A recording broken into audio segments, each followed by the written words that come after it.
Konnichiwa minasan, I'm Mateo and this is Manga You May Have Missed. Today's topic is ninjas. No, I'm not reviewing Naruto. Naruto isn't exactly easy to miss. No, today our fare is a different shonen manga entitled Flame of Recca.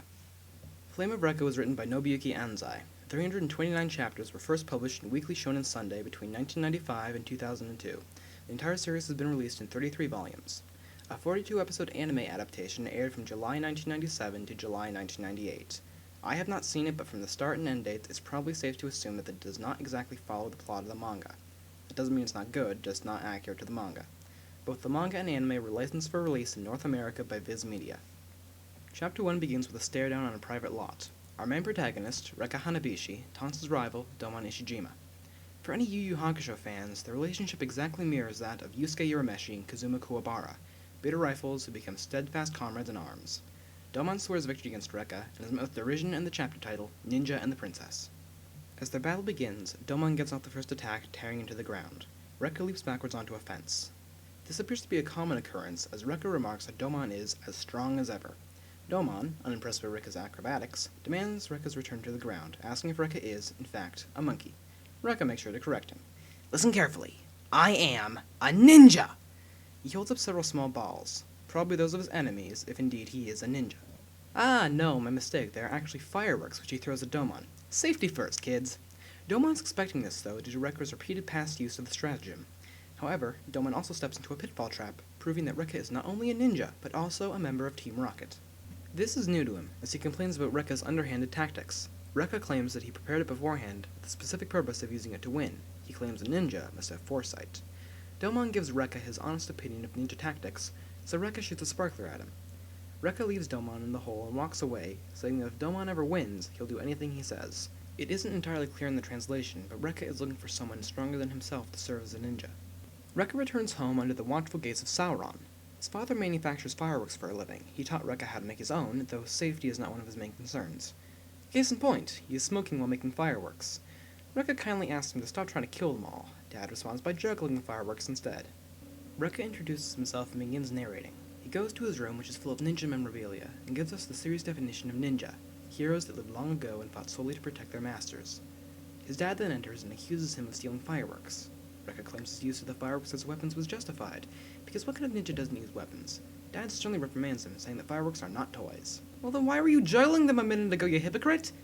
Questionable parenting aside, Dad denies Recca his dinner, and Recca reflects on the meaning of the word ninja, or rather on the word shinobi, that being the Japanese word for ninja. The character is formed with the word for blade written above the word for heart. This means that to be a ninja is to endure what others cannot. The next day, we see a girl walking in a park. A group of stalkers inform us that her name is Yanagi Sakoshita. One of the stalkers, a shonen, declares his love for her and asks her out on a date. Yanagi responds by asking him to explain the term date. The shonen responds angrily and tries to drag Yanagi away by force. Yanagi's cries bring to her rescue our protagonist, who kicks the shonen in the face before attempting to vanish. Recca offers his support to Yanagi before yelling a challenge at his opponents. They have heard of him and refer to ninjas as stupid. Recca poises to kick their collective asses. We cut to Recca and Yanagi, enclosed from Japan's feudal era, as Yanagi offers Recca her thanks for saving her life. Sadly, this is just a dream, as Recca wakes up in Yanagi's lap. She thanks him for real this time and introduces herself. Recca is surprised at how much Yanagi resembles the princess in his coma dream. He then states that he would have won the fight if Dad hadn't taken away the fireworks. He then notices that the injuries he'd received no longer hurt. Yanagi then grabs his hand, to Recca's surprised enjoyment, and as she holds it, a cut on the back heals. Yanagi then explains that she has had this healing power for a long time. She first discovered it when she saved the life of her dying parrot. She kept her ability a secret because she didn't want to be seen as a weirdo and can't figure out why she's telling her life story to a complete stranger. Recca realizes that they attend the same school when the two are interrupted by two teenage girls finding a dead puppy. Yanagi immediately rushes over to help it, shoving the girls out of the way. Recca watches in awe as Yanagi brings the puppy back from the brink of death. Recca thinks over what he's just witnessed and comes to a conclusion. He declares that from that moment on, he'll be Yanagi's ninja and protect her with her life. He then states, "I really like you, princess!" Yanagi objects that she's not a princess, to which Recca responds that she is his princess. He then drags her off to an abandoned building, saying he wants to show her something. Now I know what you're thinking. Stop it, this isn't that kind of manga. The eye from earlier follows them. Recca explains that Yanagi wouldn't be able to see his something outside due to the light. He pulls a pile of firework-making materials out of his jacket. After explaining his father's profession to Yanagi, he points a finger into the air. This is the real power of Recca Hanabishi. He strikes his finger against the arm guard he wears, like a match, and like a match, a flame bursts from his hand. He uses the spark to light a sparkler, which he gives to the stunned Yanagi. She remarks on how pretty the firework is, and Recca can't bring himself to make a similar remark about her. He then explains that the flame appears when his fingers create friction. He knows no one else with a similar skill.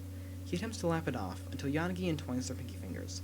She states that, now that they both know each other's secrets, they must be really good friends. Recca agrees but tries to put a ninja princess spin on it, until a voice sounds from nowhere and everywhere. Found you. Found. A black vortex forms above their heads without them noticing.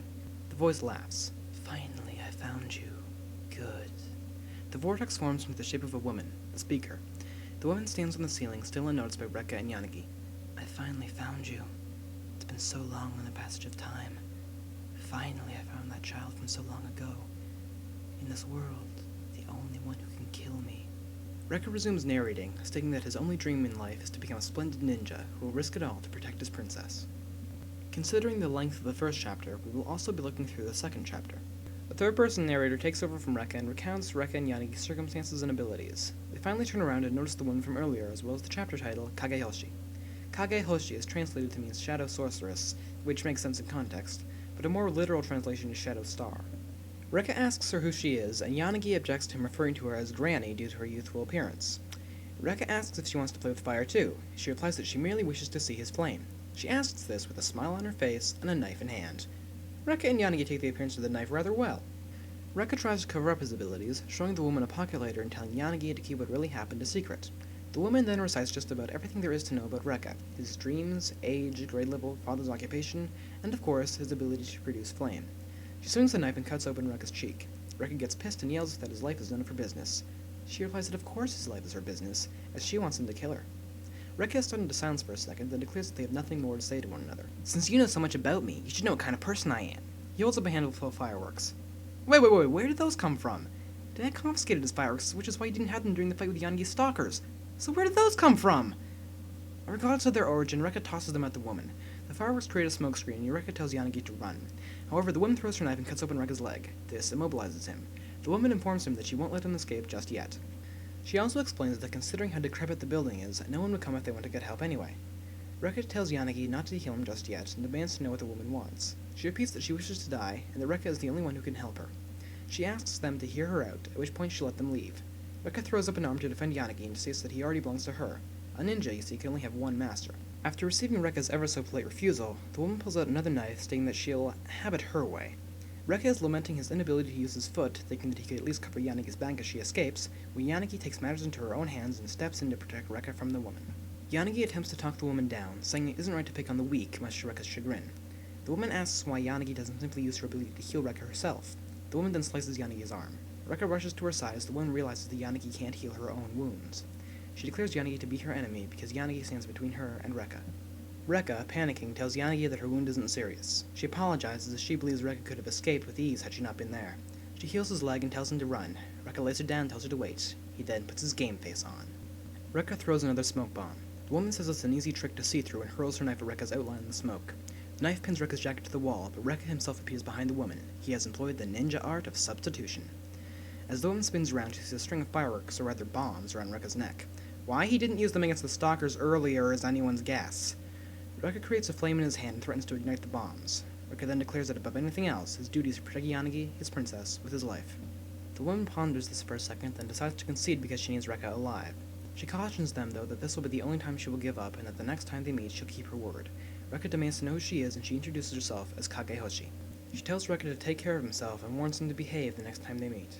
Later that night, Yanagi regains consciousness while being carried on Recca's back. He explains that none of the hospitals are open, so he had to use his own herbal remedy for her wound. When she asks, he tells her that Kagehoshi had left him alone after she passed out. Yanagi starts crying tears of happiness as Recca resumes his narration. I believe my decision was right. When she stepped up and stood in front of me, trying to shield me, I knew I'd risk everything for her. Whoever tries to hurt my princess will have to get past me first, because I am a ninja who will sacrifice his life to serve his master. The third-person narrator returns as well.